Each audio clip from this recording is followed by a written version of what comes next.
자, 첫 번째 규례 목록이 어디 나옵니까? 5장, 6장에 나오죠.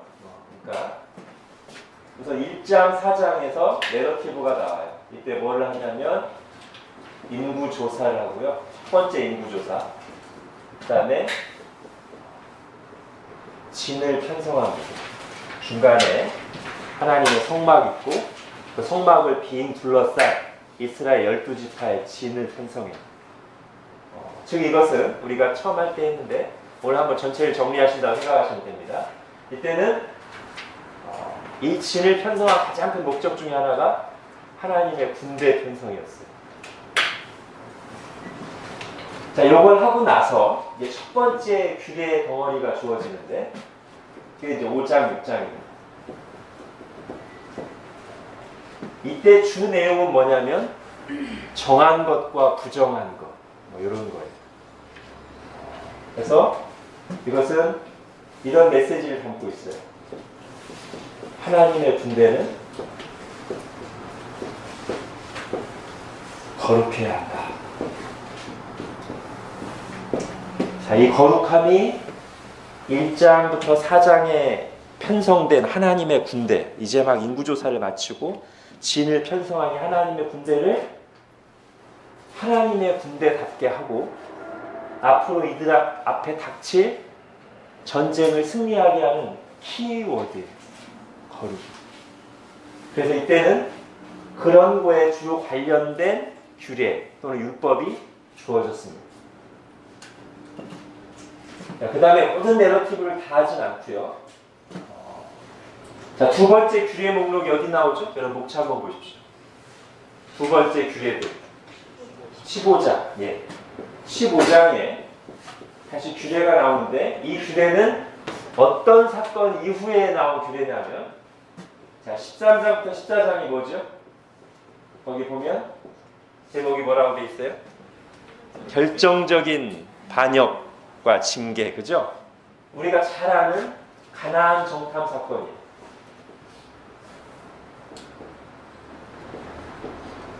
그런데 이게 왜 결정적인 반역과 징계라고 하냐면 이것이 가나안 40년 생활을 결정짓죠. 원래는 바로 들어갈 수 있었습니다. 가나안 땅에.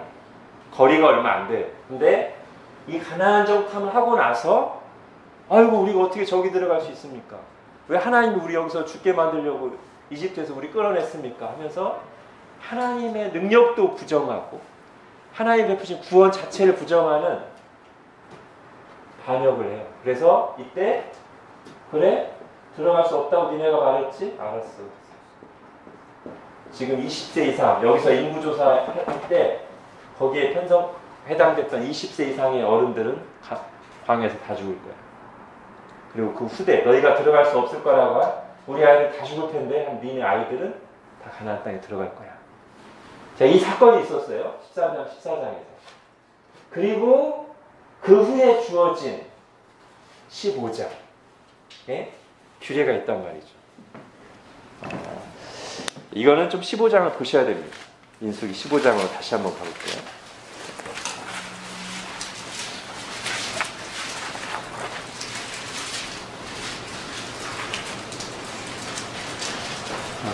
자, 이때도 몇 가지 규례들을 주십니다만 이때는 그 규례 내용도 내용이지만 이 규례를 주실 때 말씀을 잘 봐야 돼요. 민수기 15장 2절 한번 같이 읽어보겠습니다. 2절 시작. 이스라엘 자손에게 말하여 그들에게 이르라. 너희는 내가 주어 살게 할 땅에 들어가서 예. 자, 18절도 읽겠습니다. 18절 시작. 이스라엘 자손에게 말하여 이르라. 너희는 내가 인도하는 땅에 들어가거든. 자, 마지막으로 15장 마지막에 있는 41절 보겠습니다. 같이 읽겠습니다. 시작. 나는 여호와 너희 하나님이다. 나는 너희의 하나님이 되려고 너희를 애굽 땅에서 인도해 내었느니라. 나는 여호와 너희 하나님이니라. 예. 이 결정적인 반역을 하고 나서 너희 가나안 땅 40년 동안 광야에서 방황하다 죽을 거야. 이 큰 징계가 떨어지고 난 뒤에 이스라엘 사람들의 상황 얼마나 낙심하고 정말 우리가 이대로 그냥 광에 살다가 이스라엘이라는 민족이 다 광에서 죽어 없어지는 것 아닌가? 라는 두려움, 불안 이들의 마음을 가득 채울 때 하나님이 그 사건 이후 바로 규례를 주시면서 다른 때 규례를 주실 때랑 아주 다르게 지금 우리가 읽은 세 구절에서 명백하게 나타나는데 하나님이 의도적으로 이런 말을 계속하세요. 너희는 내가 주어 살게 할 땅에 들어가서 너희는 내가 너희에게 줄 땅에 들어가거든. 나는 너희 하나님이 되려고 너희를 불러낸 너희 하나님 여호와야. 이 얘기를 계속하세요. 이것은 이들의 죄가 커서 징계는 내렸지만 그리고 그 징계를 잘 감당하길 바라지만 하나님은 그러나 그 징계 속에서 낙담하거나 주저앉지 않도록 하나님이 다시 말씀으로 찾아오신 겁니다. 아마 이거 할 때 내용을 기억하시는 분들이 있으면 선지자들을 제가 말씀드리면서도 죄가 막 심할 때는 굉장히 강력하게 심판의 메시지를 선언하지만 선지자들이 실제로 이제 그 심판의 메시지가 응해서 나라가 망하고 바벨론에 끌려갔을 때는 오히려 하나님 선지자들을 통해서 위로의 메시지, 내가 온 우주 만물을 다스리는 하나님이다라는 걸 보여주는 메시지. 그리고 포로지에서 돌아와서 아무것도 없는 빈터에 주변 민족들의 그 위협 속에서 성전을 건축해야 할 때는 또 선지자들을 보내셔서 격려하시고 하나님 그렇게 하신다는 거죠. 나는 너희 하나님이다. 그 땅으로 너희를 인도하겠다.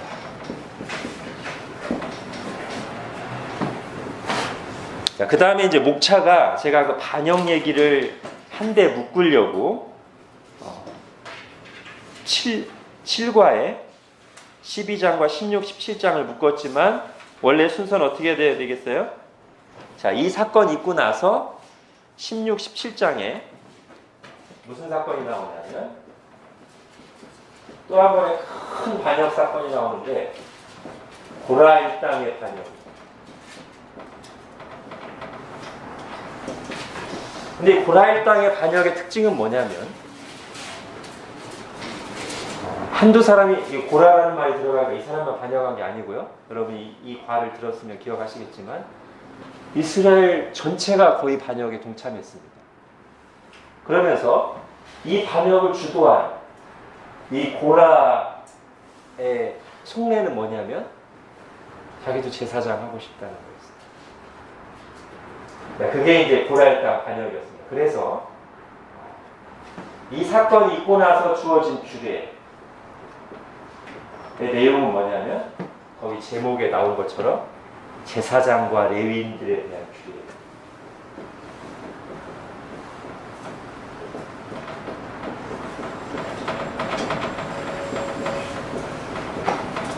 자, 이어지죠, 그죠? 그래서 하나님은 이들의 반역이 끝나고 나서 나는 내가 택한 자들을 제사장으로 세울 것이고 그들을 통해서 이스라엘을 속죄하는 일을 감당할 것이다. 이거를 그 다음 규례에서 분명히 말씀하십니다. 자, 그리고 이제 오늘 마지막 규례가 어떤 문맥에서 나오냐면 이건 이제 지난주에 우리 배운 게 뭐죠?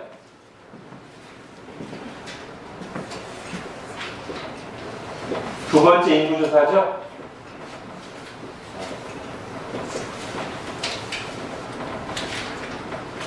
그리고 이 두 번째 인구조사가 행해질 때는 언제냐면 광야 40년째 마지막, 즉 가나안 입성을 목전에 둔 그 시기에 그때 다시 한 번 더 규례의 덩어리가 주어지는데 우리가 살펴본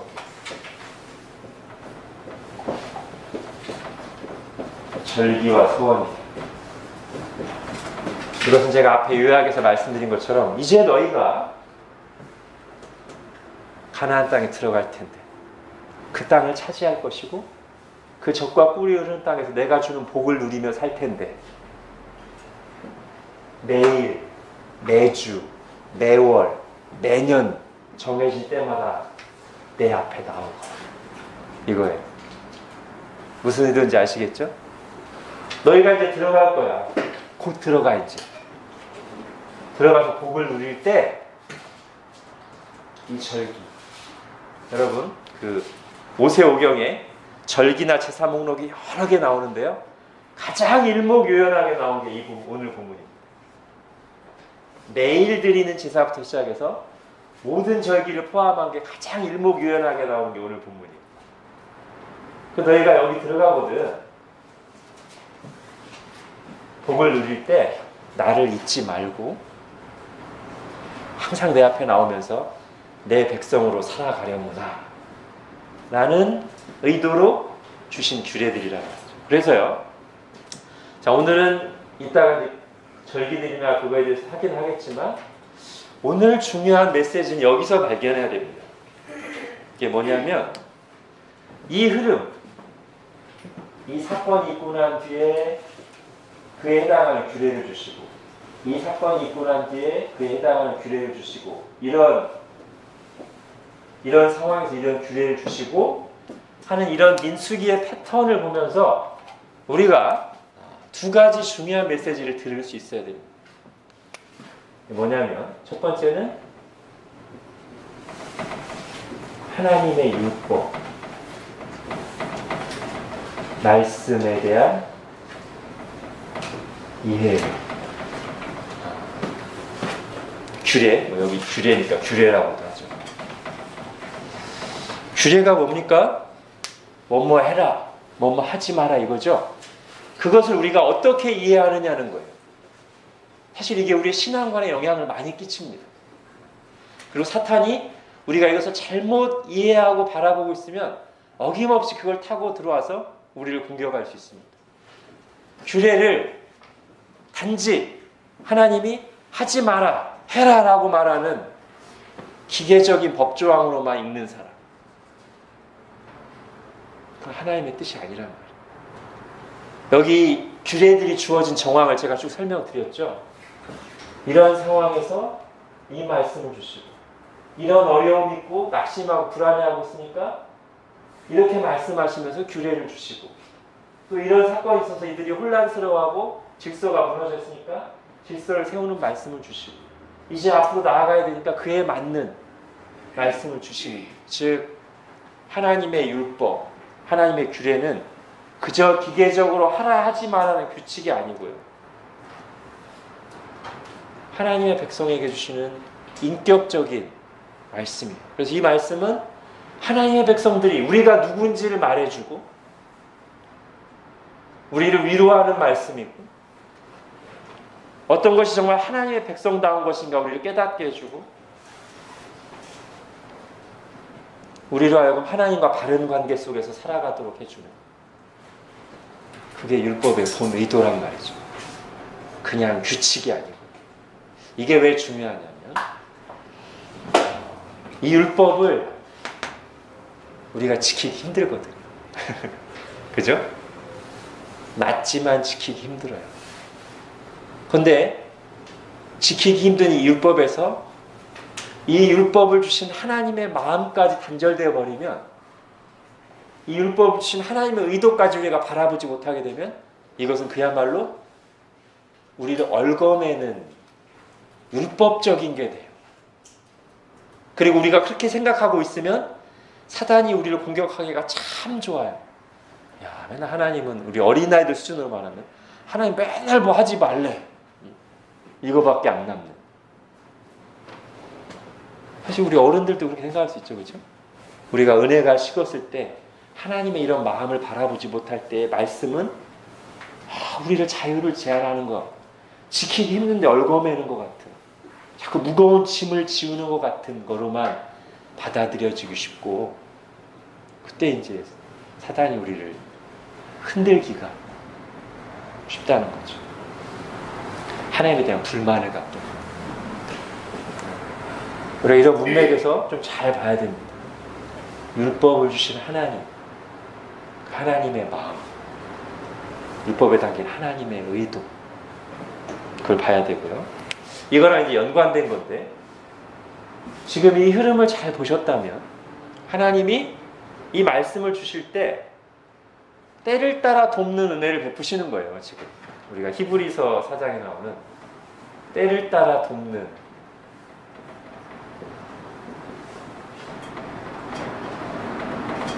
은혜를 베푸시는 건데, 무엇으로?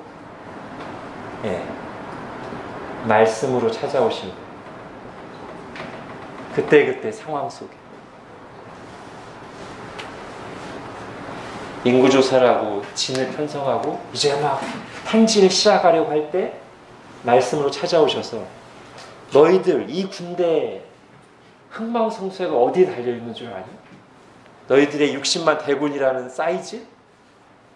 너희들의 어떤 육체적인 힘? 모세라는 리더십? No.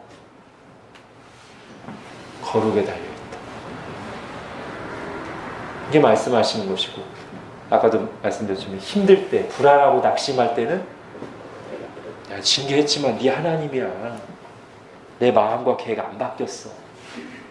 아브라함에게 준 언약 그대로 이룰 거야. 너희들 그 땅으로 인도할 거야. 그게 얼마나 확실한지 그 땅에 가서 지켜야 될 것을 계속 말씀하시는, 너희들 그 땅에 가면 뭐 해라? 그 땅에 가면 뭐 해? 이 말씀 속에는 내가 너희를 반드시 그 땅으로 인도하겠다는 하나님의 마음이 담겨 있는 거죠. 그죠? 때를 따라 말씀으로 찾아와서 다스리시는, 이게 하나님의 백성으로 다스리시는 방식인데, 이제 이거랑 같이 연관해서 말하면 결국 하나님이 우리를 다스리시는 방식이 사건과 그 사건을 해석해주는, 또는 그 사건을 이겨나가게 하시는 말씀이 함께 우리 삶 속에 일어나면서 우리가 이 사건과 말씀을 잘 결합시키면, 즉 이 사건을 말씀으로 해석하기도 하고, 어떤 사건을 하나님의 관점에서 바라보고, 어떤 사건의 어려움을 말씀으로 이겨나가고 하는 과정을 통해서 우리가 하나님을 알아가고 영적으로 성장하는 것이다. 그렇죠? 이 흐름 속에서 우리가 이런 메시지를 좀 읽었으면 좋겠습니다. 자, 이제 오늘 절기로 한번 들어가 보겠습니다. 원래 우리가 이제 앞으로 이제 구약, 신약을 계속 번갈아 가면서 성경 공부를 할 텐데, 모든 성경을 다 할 수가 없어서 주요 성경을 선택적으로 하죠. 제가 지금 모세오경에서는 그동안 많이 다루지 않았던 민수기를 제가 선택한 거고요. 그렇기 때문에 할 수 있는 대로 이 민수기를 하면서 출애굽기, 레위기, 신명기에 나와 있는 내용들도 조금 제가 다루려고 노력을 하는 겁니다. 그래서 여기에 오늘 이 기회에 절기와 제사에 대해서 잠깐 정리하려고 합니다. 거기 도표로도 제가 해놨죠.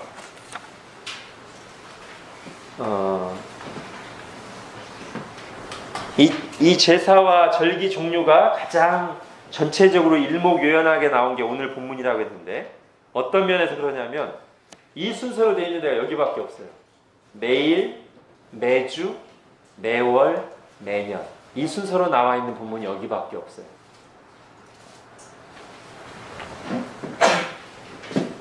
그리고 이 중에 어떤 것들 우리가 다른 데서 유심히 안 보면 잘 익숙하지 않은 것들도 있습니다. 자, 매일, 이걸 다 할 수는 없고 몇 개만 해보죠. 매일 드리는 번제, 상번제. 상이 무슨 상자죠? 항상 상자죠, 그죠? 항상 태워서 드리는 제물 또는 제사를 상번제라고 하죠. 아침 저녁으로 드리는. 항상.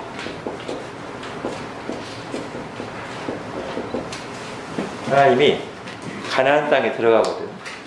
제사장들에게 명령하셨어요. 이스라엘에게 명령하셨어요. 항상 아침 저녁으로 나에게 제사를 드리거라. 이 항상을 좀 생각해 보려고요. 하나님의 항상이 있고요. 우리의 항상이 있어요.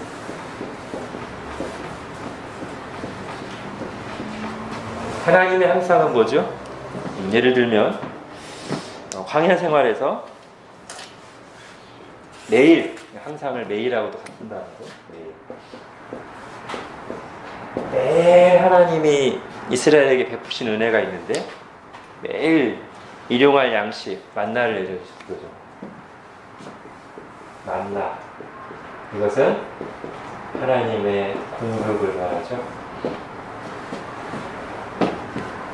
여러분 또 하나님의 항상 하면 생각나는 성경 구절 혹시 있습니까? 내가 너희와 항상 함께 있으리라. 마태복음 28장. 함께 있겠다. 항상 함께 있겠다. 또요? 하나님 해당하는 항상. 디모데후서 2장 13절. 우리는 미쁨이 없을지라도 그는 항상 미쁘심. 자기를 부인하실 수 없으심. 미쁘심, 신실함.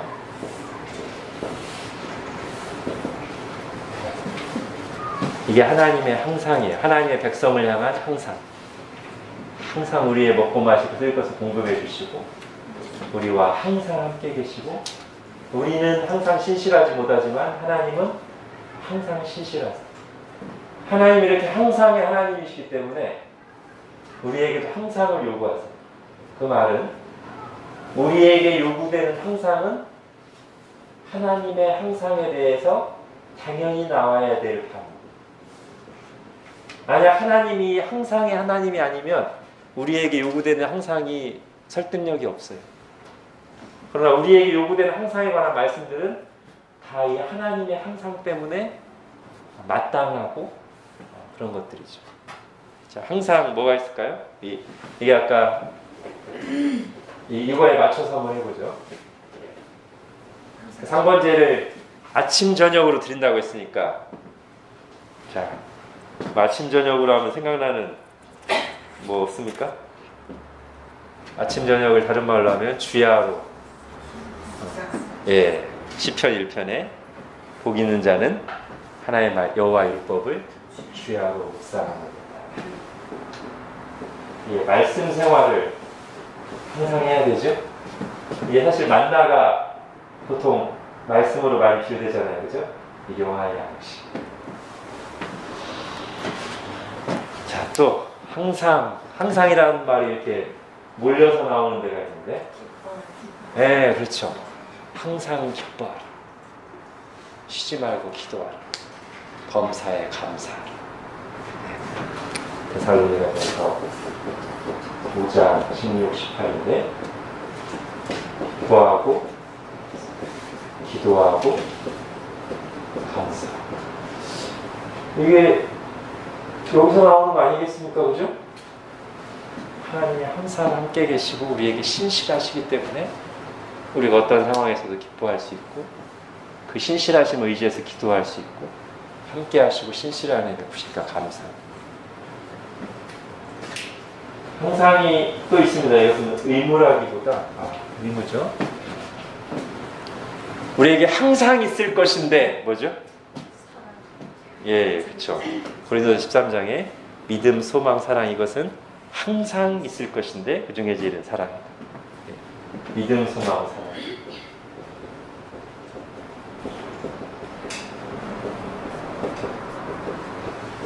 이것들이 우리에게 요구되는, 우리에게 있어야 될 항상들인데 그것은 여기로 말미암는 것이다. 하나님이 항상의 하나님이셔서 우리도 항상 저럴 수 있고 저래야 마땅한데 이 말씀에 의하면 우리는 항상 그러진 못하지만 그래도 하나님은 항상 그렇게 하신다. 그렇죠? 사실 저 상번제 규례가 처음 주어졌을 때 그때 이런 의미가 정말 담겨 있습니다. 한번 찾아보겠습니다. 오늘 민수기는 일목요연하게 정리된 대신에 의미는 하나도 안 나와요. 이 절기와 이런 제물들의 의미는 하나도 안 나오고 그냥 언제 뭘 드려야만 나오고요. 의미들은 이제 성경 곳곳에 찾아야 되는데 출애굽기 29장 한번 가보겠습니다. 상번제를 처음 말씀하실 때 하나님이 저런 마음을 표현하세요.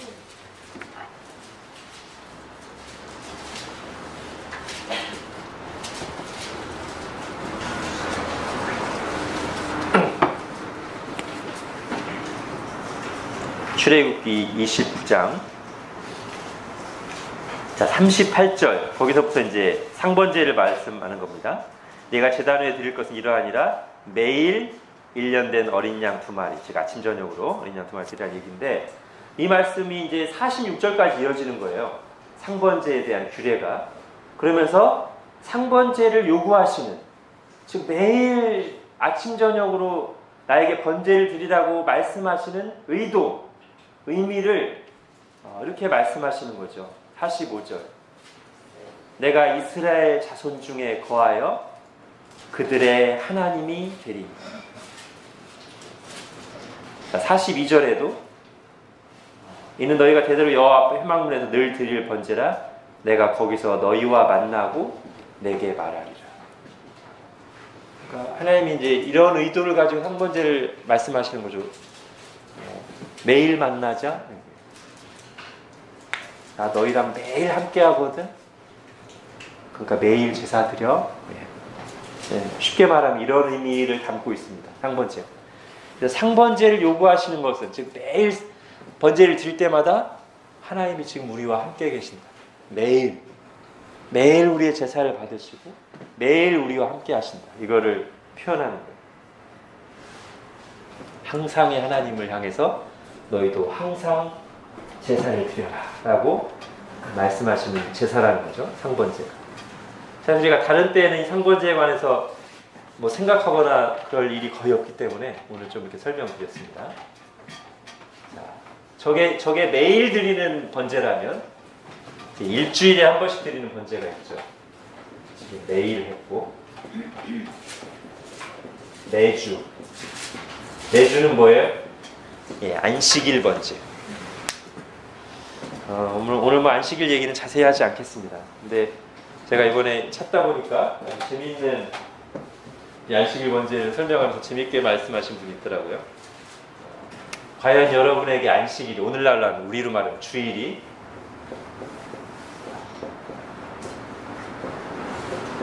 홀리데이냐 홀리데이 이거 대문자로 하면 안 되겠어요. 발음은 비슷한데 거룩한 날. What does it mean? 휴일, 그죠? 그러니까 그 책에 그렇게 썼더라고요. 과연 여러분에게 주일이 거룩한 날이냐, 즉 주님 안에서 정말 영적인 쉼을 얻고 그런 날이냐, 아니면 단지 휴일이냐, 홀리데이냐, 할러데이냐.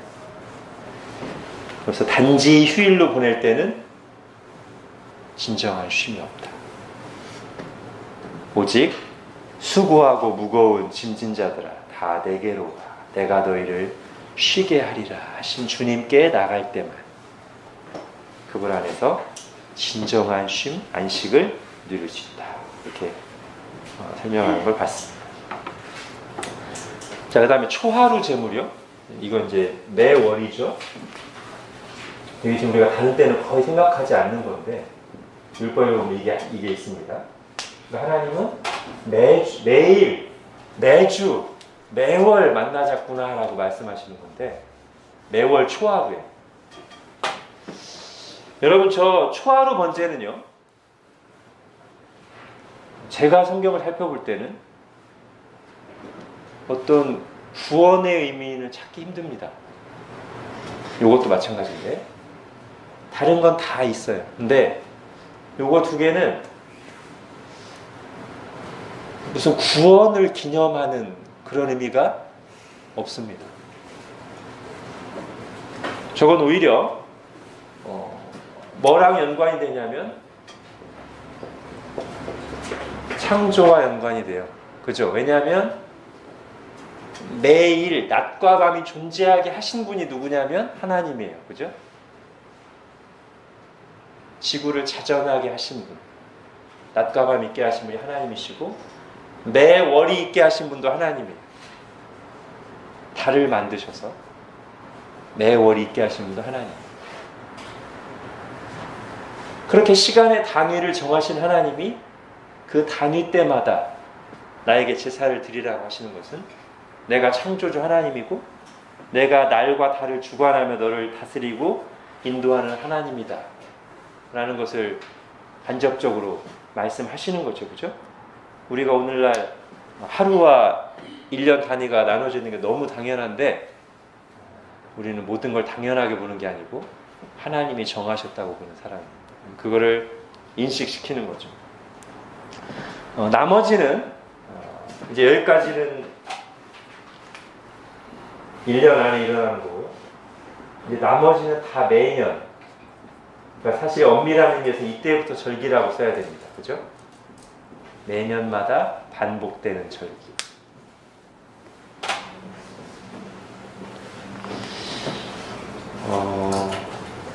3대 절기가 있는데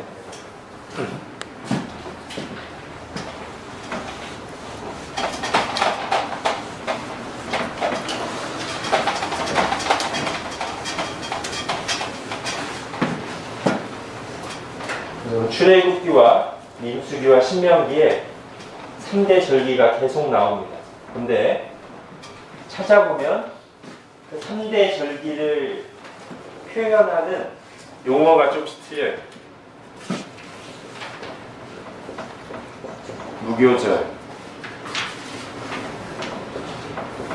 또는 6월절, 이것은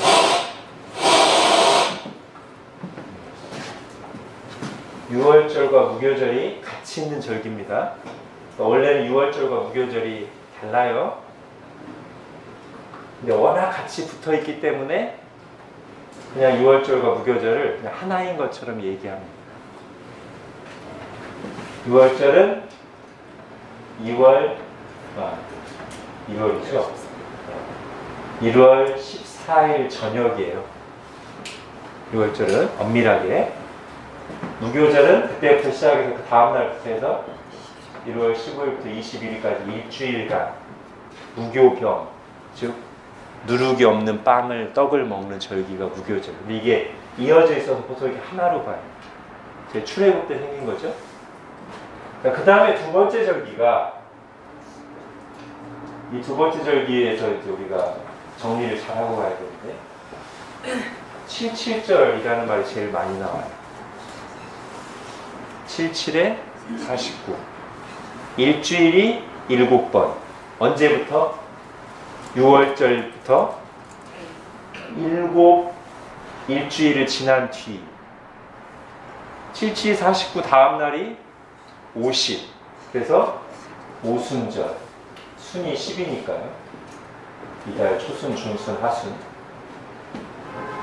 오순절. 근데 또 하나 이름이 있어요. 바로 이때쯤에 밀의 첫 수확을 한단 말이죠. 그래서 맥추절이라고 되어 있대요. 이게 다 같은 절기입니다. 77절이 오순절이고 오순절이 맥추절이에요. 이 세 개는 같은 말이에요. 이거는 같은 게 아니라 붙어있는 절기. 그 다음에가 요거는 이때부터 50일 뒤니까 3월 며칠 되겠죠, 그죠? 나오나요? 3월? 3월 6일. 네, 그러네요. 3월 6일. 자, 그 다음에 조금 떨어져서 10월 달에 있는 절기가 있는데 초막절 또는 장막절이라고 해요. 이건 뭐냐면 가나안 땅에 들어가거든, 이건 진짜 들어가서 지키는 거예요. 들어가거든 광야 생활했던 것을 기억하면서, 광야에서 어떤 생활했어요? 텐트 생활했죠? 장막 생활. 근데 이 장막을 일주일 동안 장막 속에서 살되 그냥 장막이 아니라 나무와 풀로 지은 장막, 즉 초막에서 일주일을 지내라. 그래서 장막절이라고도 하고 초막절이라고도 해요. 그런데 이때가 또 언제냐면 이때 시작한 첫 추수가 완료돼서 그 모든 소출들을 감사하면서 저장하는, 다 곡식을 거두고 저장하는, 그래서 수장절이라고. 받을 수, 감출장, 저장할 장, 수장절. 이것도 다 같은 말이에요. 7월 15일부터 21일까지라고 할 수도 있지만 이 절기는 특히 특별하게 일주일하고 그 다음까지예요. 8일 동안이에요. 자, 이게 이스라엘의 3대 절기입니다. 그리고 이 절기들은 아까 제가 여기 말씀드린 것처럼 구원 역사와 긴밀하게 관계가 있어요.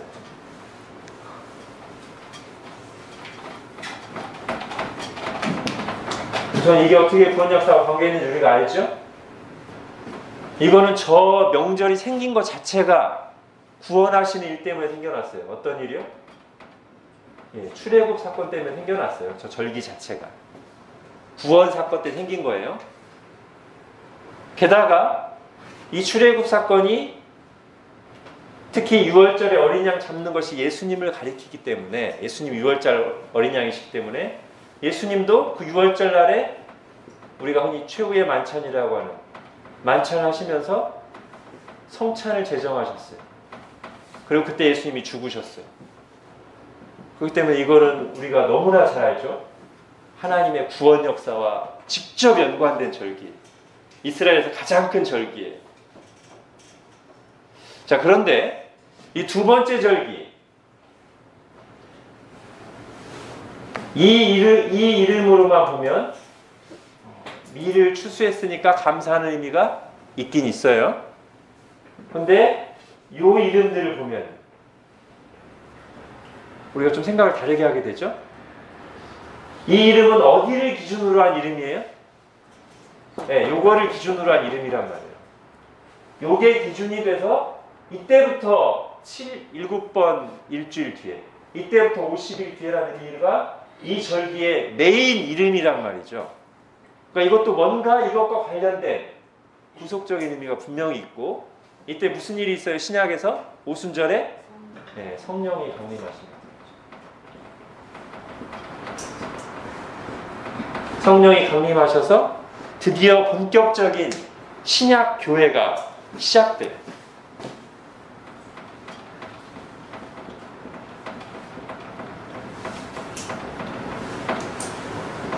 그래서 우리가 이것을 영적인 의미로 해석하게 된다는 거죠. 영적 추수의 시작. 원래 맥추절이 미일 추수의 시작을 알리는 절기인데 영적 추수의 시작이죠. 자, 구약 때 하나님이 꼭 지키라고 했던 세 절기 중에 두 절기가 예수님이 오셔가지고 다 이제 성취 내지는 바뀌었어요. 그죠? 더 이상 우리가 유월절을 지키지 않으면서 만찬을 합니다. 그리고 이거를 지키지 않고 혹 아무것도 안 하거나 아니면 성령 강림절로 지켜야 맞죠? 근데 지금 대다수 한국교회가 맥주절을 지키고 있어요. 우리가 어떻게 봐야 됩니까? 네. 심지어 교단에서 만드는 교회 달력을 봐도 올해 2017년으로 하면 맥추절은 7월 2일, 성령 강림절은 6월 4일 이렇게 나와요. 이게 어떻게 된 건가? 저는 잘 이해가 안 돼요. 성령님은 맥추절, 오순절날 오셨는데 왜 우리의 달력에는 맥추절과 성령 강림절이 따로 있냐고요.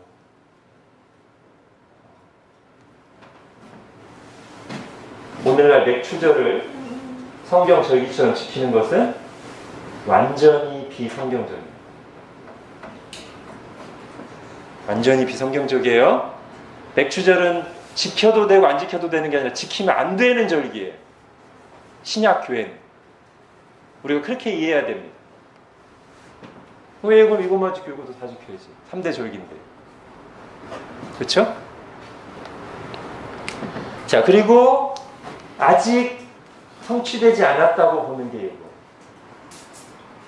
아까 요 의미로 따지면 구원이 다 이루고 나서 가나안 땅에 들어가서 옛날 광야 나그네 된 생활을 기억하면서 이제 추수를 끝내고 저장하는 이 절기. 우리가 그냥 어렵지 않게 뭘로 예상할 수 있어요? 주님 재림하실 때로. 근데 지금 여기까지만 이루어졌어요. 그리고 우리는 요거를 기다리면서 지금 광야 길을 걷고 있어요. 교회가. 그리고 우리 각자가.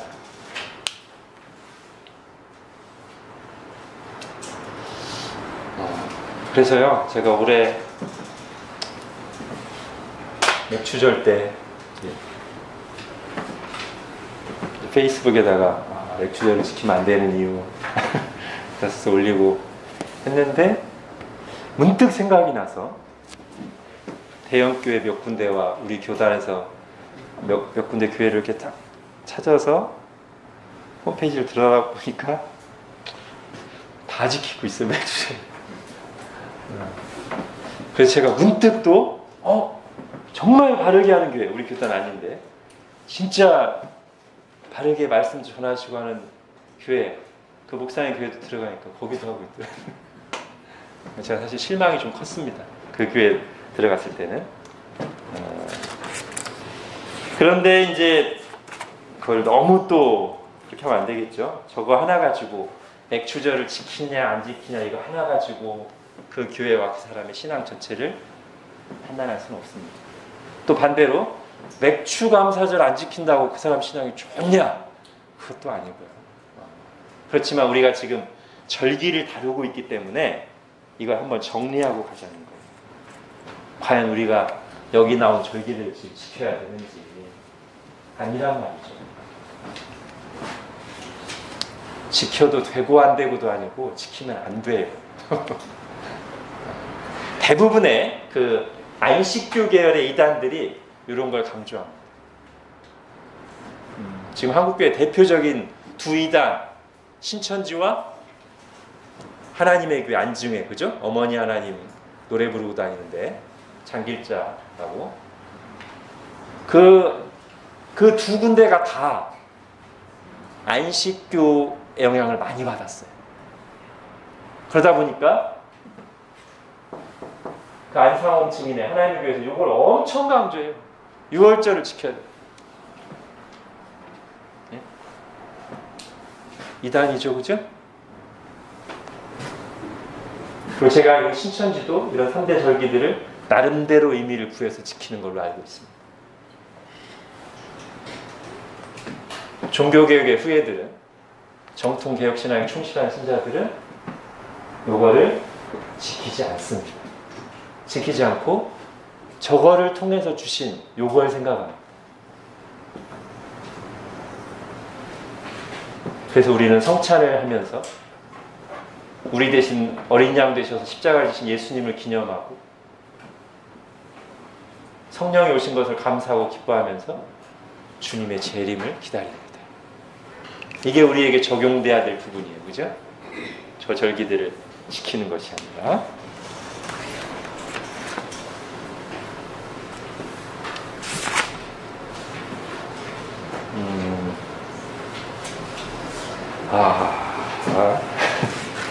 네, 아마 서원서약은 다음 주에 해야 될 것 같고요. 대속죄일 잠깐 보겠습니다. 대속죄일. 그러니까 7월 달에 세 절기가 몰려 있어요. 7월 1일에 나팔절, 7월 10일에 대속죄일. 대속죄일이 어떤 날이냐면 1년에 한 번 대제사장이 이스라엘 백성 전체의 죄를 짊어지고 지성소까지 들어가는 날.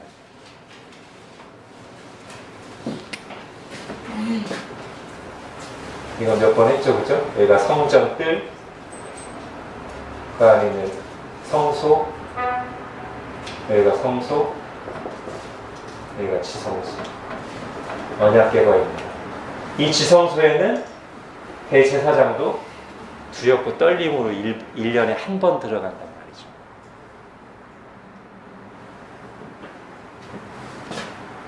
말이죠. 여기에는